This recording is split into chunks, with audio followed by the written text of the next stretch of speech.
All right, boys, let's get into it. Let's talk about the U20 World Cup. I want to get your reactions to this. U.S. after winning their group. Yeah, we have to. We bottled it. I'll tell you right now. We absolutely bottled it. And this comes down to the manager, Mikey Varas. Whoa. Can I just – we lost 2-0. That's all. I just want to make sure everybody had context. We lost to Uruguay 2-0. But it comes down to Mikey Varas absolutely going defensive and questioning tactics and getting the player selection wrong. You don't bring in Kevin Paredes and have him on the bench for your knockout game. That's mind-boggling to me. And Puskás too. And Puskás. You can't bring your top players and have them for your most important game like you're saving them for something. They just left their clubs. It was a late release. You start your best players. And I'm looking at how they played, and I'm just disappointed when it comes down to it. Okay, let's that aside. I agree with you on that. The second thing I would add is that Uruguay was playing after only 2 days of rest and without their top scorer, and we let them. We had like 5 or 6 days of rest, by the way, like an unnatural way because of the way the groups went. We played on the first day of that round and then didn't have to play till that round of 16 completed. Which is exactly my point. Why Paredes we were and Puskás should have been starting. There is no excuse. Absolute. Just I see in the Clint Dempsey is a goat on the YouTube comments. Thank you, Chuck. But I cannot believe we didn't get this right.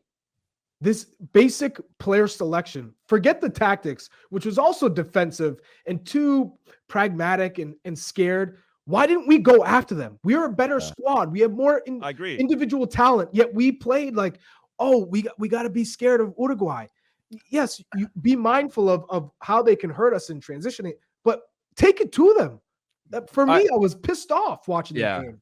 I would also say in this one that obviously, if you watched it, you know that the pitch was horrible, right? And they were skating the entire time. And Uruguay were like, you know what? We're going to punch them once and we're going to scrap. And a player like Diego Luna, for example, was relatively invisible because they just had somebody up his backside the entire time. Every time he got it, kicking him, whacking him.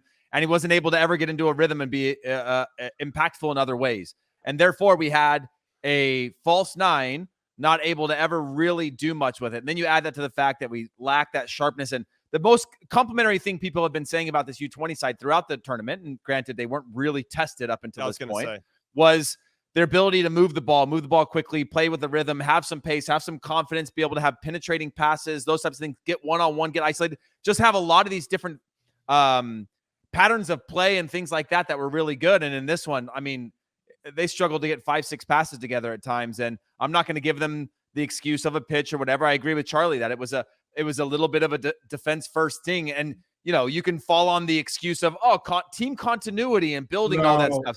You are in the knockout rounds. We have star players or players that are hugely talented that weren't on the field that were available for selection. I'm not talking about who wasn't available. They were available for selection and weren't picked.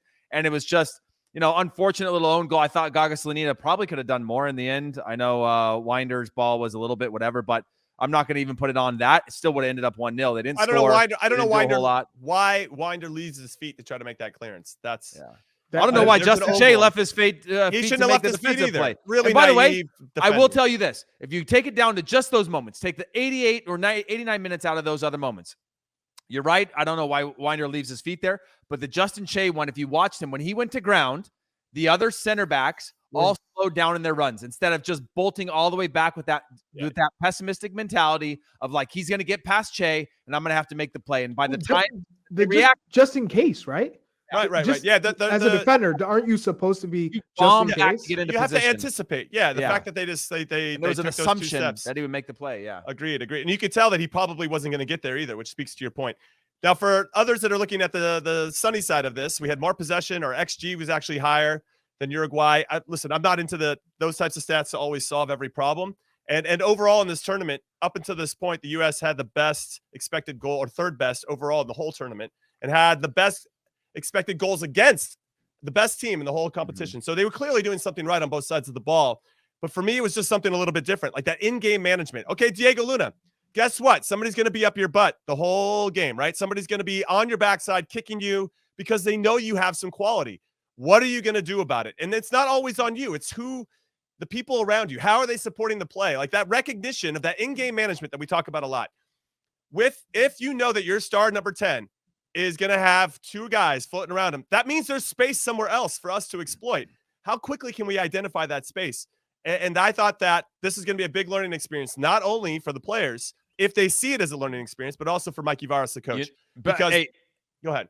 No, sorry. The thought that came to mind too is, Jimmy, I remember this game, Copa America, when we played against Argentina, and the way that they shifted a 6 over and a fullback to deny any sort of ability for isolation with Justin Mapp or anybody that we had on the wings.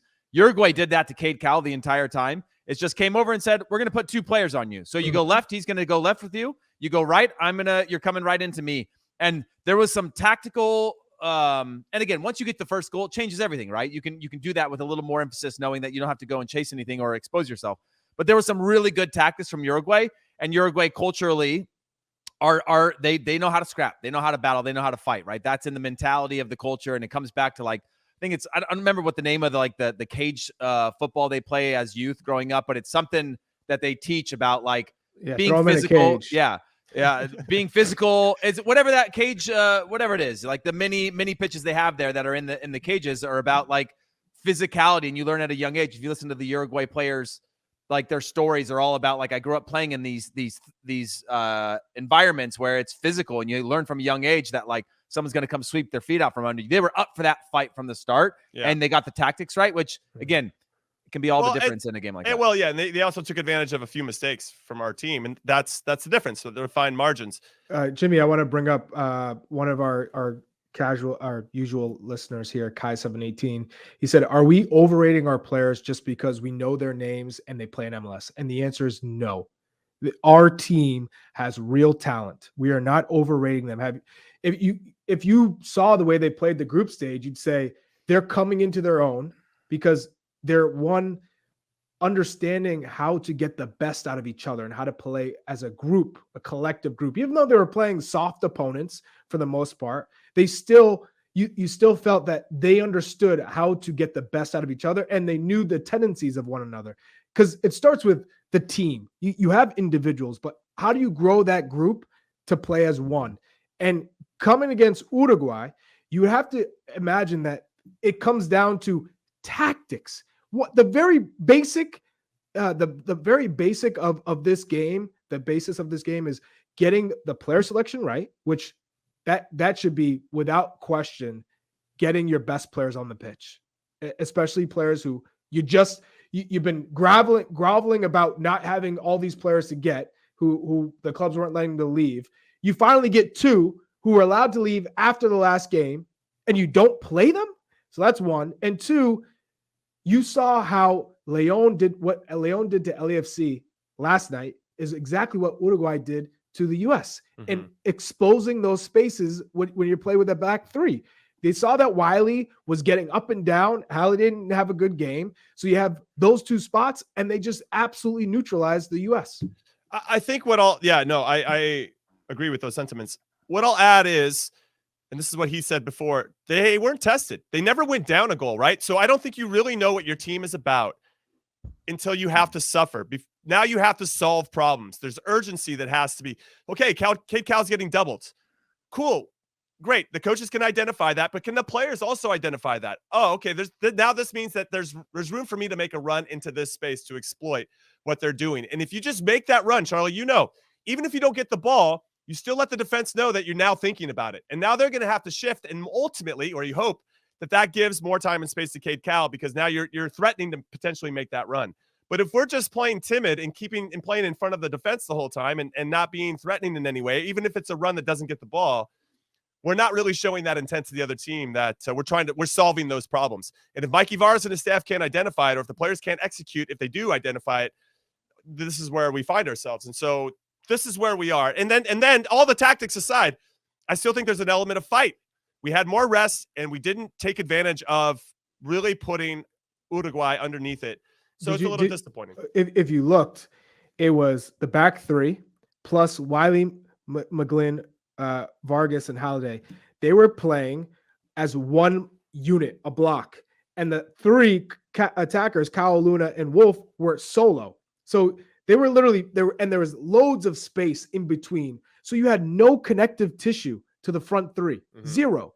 So you had an Uruguay team that said, we're going to defend, we're going to sit back and give you no space because we've seen what you guys can do in space or in transition.